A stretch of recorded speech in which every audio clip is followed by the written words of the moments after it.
अस्सलाम वालेकुम dear students, welcome to GS academy. आज आपके पास करंट इलेक्ट्रिसिटी यूनिट 14 का एक नया टॉपिक जो कि जाउल्स लॉ से रिलेटेड है,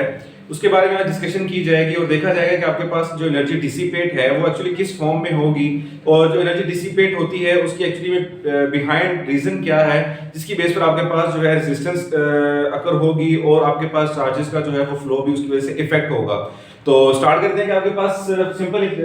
रे डायग्राम मैंने बनाई है सर्किट की, जिसके अंदर आप देख सकते हैं कि एक रेजिस्टर मैंने कनेक्ट किया है इन सीरीज बैटरी के साथ, जो कि V वोल्टेज प्रोवाइड कर रहा है और करंट उसमें से जब फ्लो करेगा सो इट मींस कि आपके पास जब करंट फ्लो करता है तो कंडक्टर जो है, कोई भी अप्लायंस अगर आपके पास उस सर्किट में मौजूद है तो आपके पास वो कोई ना कोई रेजिस्टेंस ऑफर करेगी और वहां पर आपके पास एनर्जी जो है वो डिसिपेट होगी, क्योंकि आपके पास वहां पे करंट कंज्यूम हो रहा है। चार्जेस जो है वहां पर जब वो फ्लो करेंगे तो वो आपके पास इलेक्ट्रिकल एनर्जी से किसी दूसरी फॉर्म में आपके पास चेंज हो जाएंगे। यही बात है कि आपके पास जो करंट की डिसिपेशन है वहां पर डिफरेंट फॉर्म के अंदर आपको नजर आती है कि एक फर्स्ट ऑफ ऑल तो आपके पास जो एनर्जी जो बैटरी से प्रोवाइड की जा रही होगी जो कि नॉन इलेक्ट्रिकल फॉर्म में होगी, वो फर्स्ट ऑफ ऑल चेंज हो जाएगी आपके पास इन द इलेक्ट्रिकल फॉर्म, और जब वो इलेक्ट्रिकल फॉर्म से कन्वर्ट होके आपके पास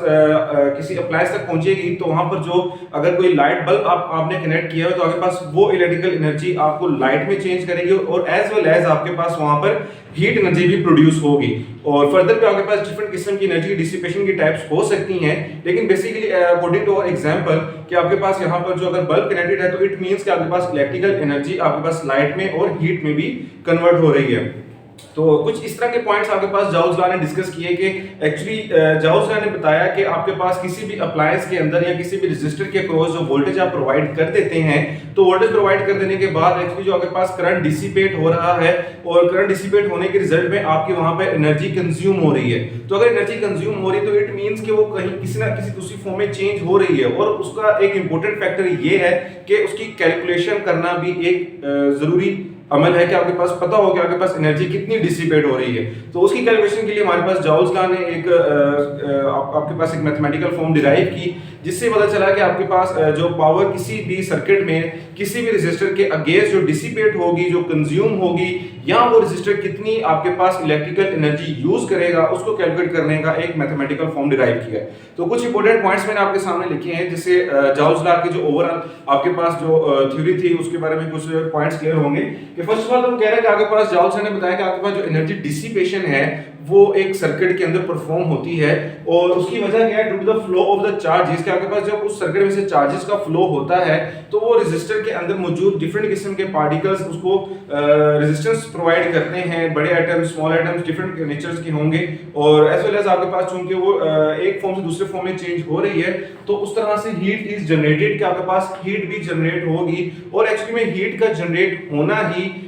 एक इस चीज का एक आप कह सकते हैं क्लू है कि आपके पास एनर्जी वहां पे डिसिपेट हो चुकी है या हो रही है। तो ये कुछ कैलकुलेशंस आपके पास जाउल्स लॉ ने बताई, और देखते हैं कि आपके पास किस तरह से जाउल्स लॉ ने एक्चुअली में कैलकुलेशन परफॉर्म की। तो वो कहते हैं कि लेट्स सपोज आपके पास एक सर्किट है, इस सर्किट में से जो एनर्जी पास कर रही है आपको in the terms of potential difference और आपके पास चार्ज के, तो कहते हैं कि आपके पास पोटेंशियल डिफरेंस अगर देखा जाए V W ओवर की, क्योंकि आपको पता है कि पोटेंशियल डिफरेंस अगर आपने किसी सर्किट के अक्रॉस प्रोवाइड किया है तो इट मींस कि आपका वो यूनिट चार्ज के ऊपर जो वर्क डन है वो कैलकुलेट करके बताएगा। तो यहां से आपके पास जो वर्क है जो कि एक्चुअली उस चार्ज के अक्रॉस या उस रेजिस्टर के अक्रॉस जो परफॉर्म हो रहा है वो कुछ इस तरह से कैलकुलेट किया जा सकता है, W V Q। तो चूंकि यहां पर हमें चार्जेस का डायरेक्ट हमने करंट की बात करें तो चार्जेस से हम फर्दर आगे चलते हैं करंट पर। हमें पता है कि आपके पास जो करंट है वो होता है rate of flow of charges, कि आपके पास एक सेकंड में कितने चार्जेस फ्लो करेंगे। जहां से आपके पास क्योंकि अगर हमने यहाँ पर चार्जेस की बजाय हमने करंट पर बात लेकर जानी है तो मैं यहाँ से क्या नाम है Q की वैल्यू सब्स्टिट्यूट करूंगा कि Q आपके पास आ जाएगा I मल्टीप्लाई बाय T। तो यहाँ पर Q की जगह मैं Q की जगह मैं उसकी वैल्यू सब्स्टिट्यूट करता हूँ, तो आपके पास जो एनर्जी जो है, जो वर्क डन आपके पास उस कंप्लीट सर्किट में होगा वो आपके पास आ जाएगा V multiply by I multiply by T। ये आपके पास कोई एक तो सिंपल फॉर्म बन जाती है जिसके अंदर हमारे पास जो एनर्जी अगर हमने कैलकुलेट करनी है किसी सर्किट में तो वहां पर फर्स्ट ऑफ ऑल तो पोटेंशियल डिफरेंस और करंट कितना फ्लो कर रहा है उस रेजिस्टर में से और कितने टाइम में वो परफॉर्मेंस हो रही है। और फर्दर अगर हम इसको इलैबोरेट करते हैं, अगर हम इसको फर्दर डिवाइड करें अगर फिर लेकर चले तो आपको ओम्स लॉ के अकॉर्डिंग कहते हैं V is equal to I R. तो V is equal to I R के अकॉर्डिंग अगर हम रेजिस्टेंस को भी बीच में इंक्लूड करें अपने मैथमेटिकल फॉर्म में, कि हो सकता है कि आपके पास एक ऐसी सिचुएशन है जिसके अंदर आपके पास मे बी करंट या वोल्टेज आपके पास प्रोवाइडेड ना हो, आपके पास रेजिस्टेंस प्रोवाइड हो, या रेजिस्टेंस के लिहाज से अगर आपने कैलकुलेशन परफॉर्म करनी है तो हम कुछ इस तरह से अपना फॉर्मूला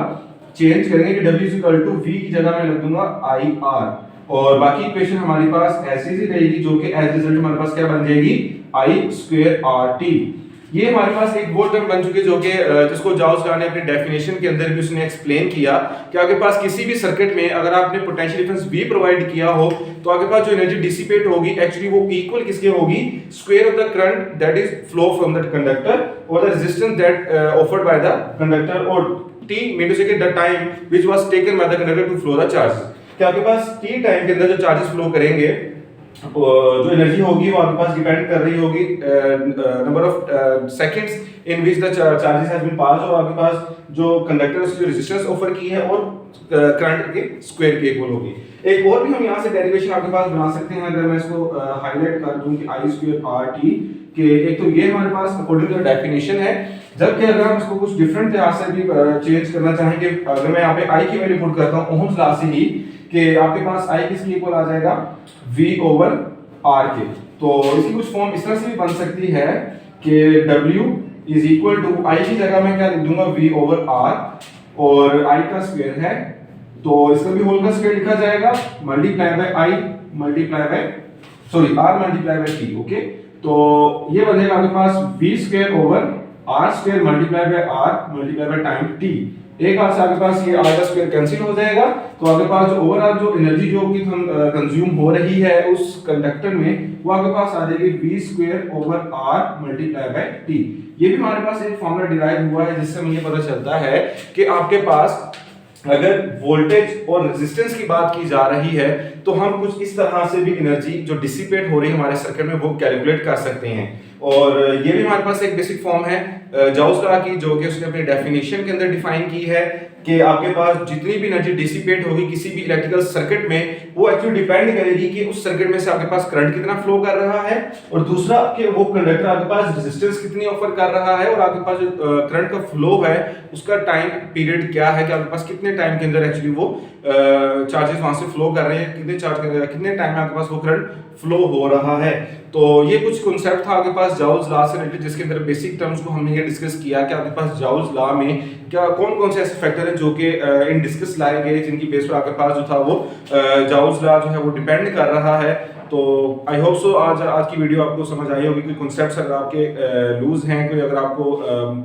क्वेश्चन आपके माइंड में है तो आप उसे कमेंट सेक्शन में लाजमी पूछिएगा, मैं आपके क्वेश्चन का आंसर लाजमी करूंगा। और नेक्स्ट वीडियो तक अपना ख्याल रखें। खुदा हाफिज।